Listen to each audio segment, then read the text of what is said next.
ಪಕ್ಷದ ಮುಖ್ಯ ಕಚೇರಿಯಲ್ಲಿ ಇವತ್ತು ಪತ್ರಿಕಾಗೋಷ್ಠಿಯನ್ನ ಕರೆದಿರ್ತಕ್ಕಂಥ ಮೂಲ ಉದ್ದೇಶ ನೈಸ್ ಸಂಸ್ಥೆಯ ಕಳೆದ 26 ವರ್ಷಗಳಿಂದ ಆಗಿರ್ತಕ್ಕಂಥ ಹಗರಣ ಏನಿದೆ, ಸಾರ್ವಜನಿಕರ ಮೂಲಭೂತ ಸೌಕರ್ಯಗಳ ಹೆಸರಿನಲ್ಲಿ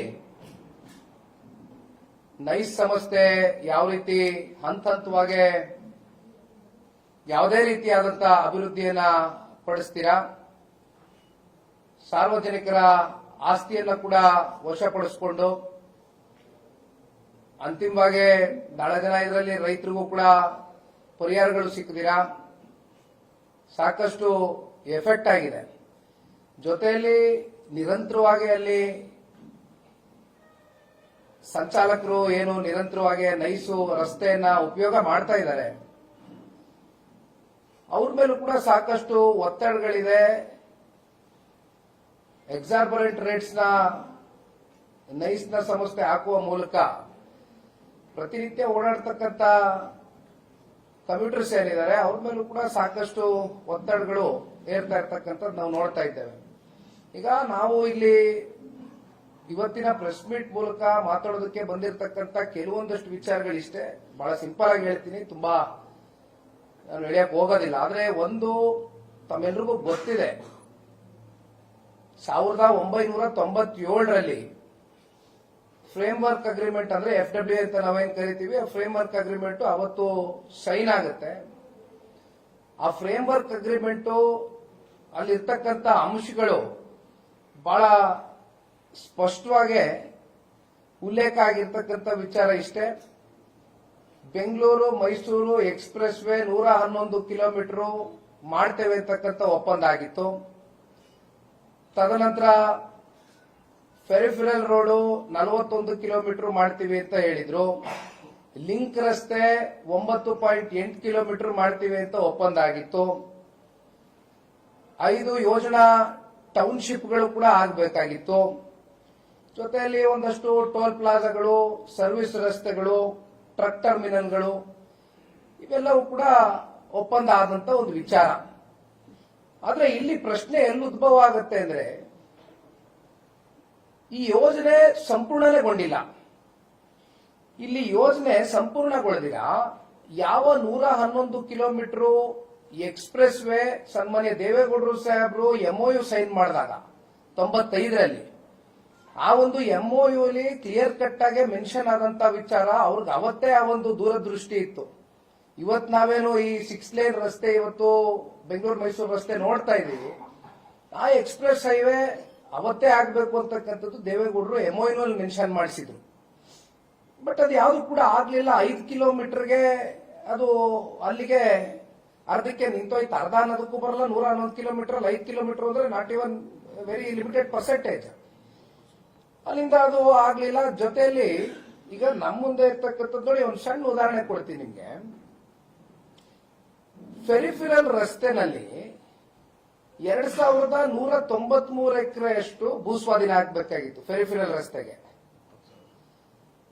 ಆದ್ರೆ 554 ಹೆಚ್ಚುವರಿ ಭೂಸ್ವಾಧೀನವನ್ನ ಮಾಡ್ಕೊಳ್ತಾರೆ.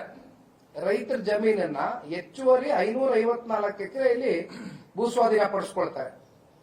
ಅಂದ್ರೆ ಹೇಳಿದ್ದು 2193 ಬೇಕು ಎಕರೆ ಅಂತಕ್ಕಂಥದ್ನ ಹೇಳ್ತಾರೆ ಫೆರಿಫೆರಲ್ ರಸ್ತೆ ಮಾಡೋದಕ್ಕೆ. ಇದೊಂದು ಸಣ್ಣ ಉದಾಹರಣೆ.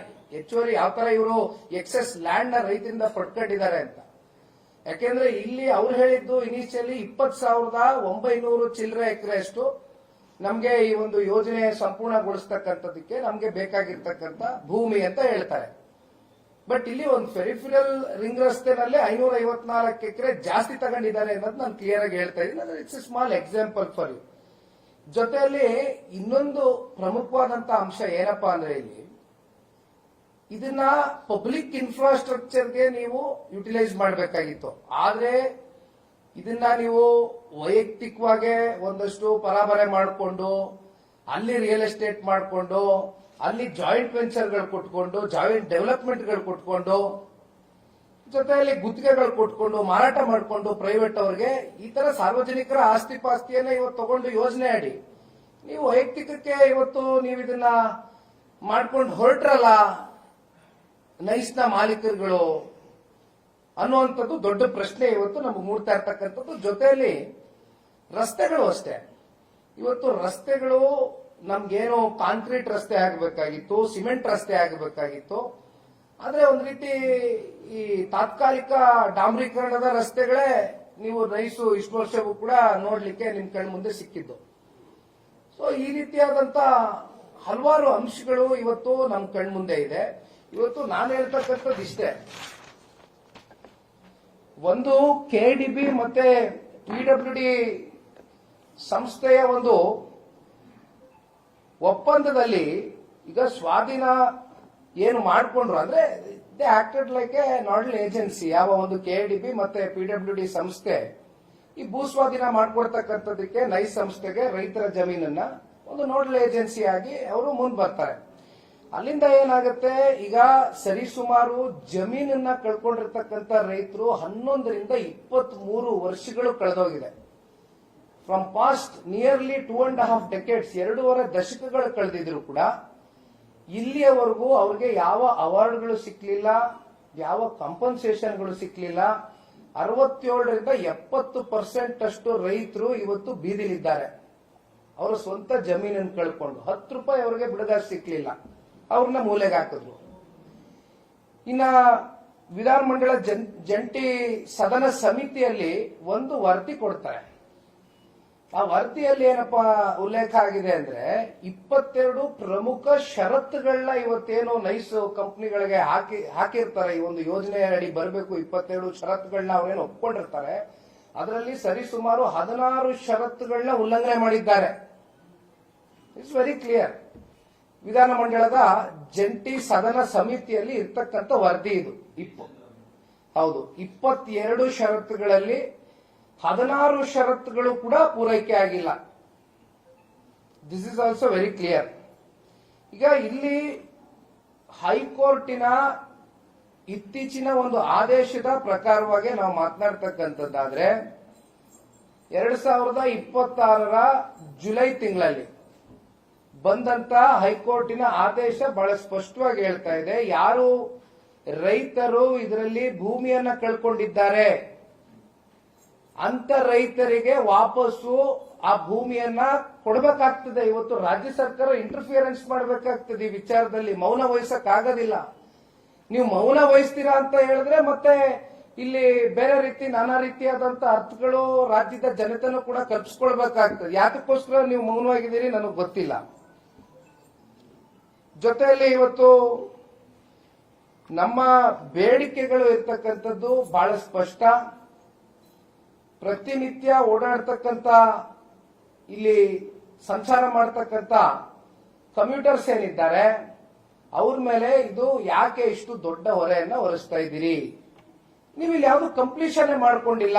ಒಂದ್ ಕಡೆ ರೈತರಿಗೆ ಭೂಮಿ ಕಿತ್ಕೊಂಡಿದ್ದೀರಿ, ಆ ಭೂಮಿ ಕಾಂಪನ್ಸೇಷನ್ ಸಿಕ್ಕಿಲ್ಲ.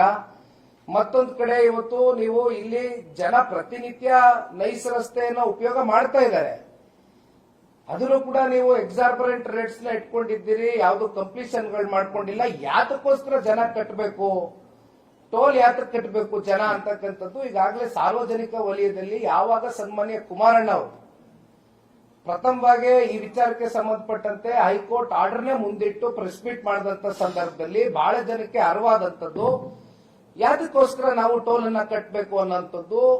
ಟೋಲ್ಗಳಲ್ಲಿ ಬಹಳ ಜನ ಸಾರ್ವಜನಿಕರು ಟೋಲ್ ಅನ್ನ ಕಟ್ಸ್ಕೊಳ್ತಕ್ಕಂಥ ವ್ಯಕ್ತಿಗಳ ಜೊತೆ ಮಾತನಾಡೋದನ್ನು ಕೂಡ ನಾವು ನೋಡಿದ್ದೇವೆ. ಈಗ ನಾವು ಇಲ್ಲಿ ನಿಮ್ಮ ಎದುರುಗಡೆ ಬಂದು ನಿಂತಿರ್ತಕ್ಕಂಥದ್ದು ಬಹಳ ಸ್ಪಷ್ಟ. ಇವತ್ತಿನ ವಿಚಾರ ಇಷ್ಟೇ.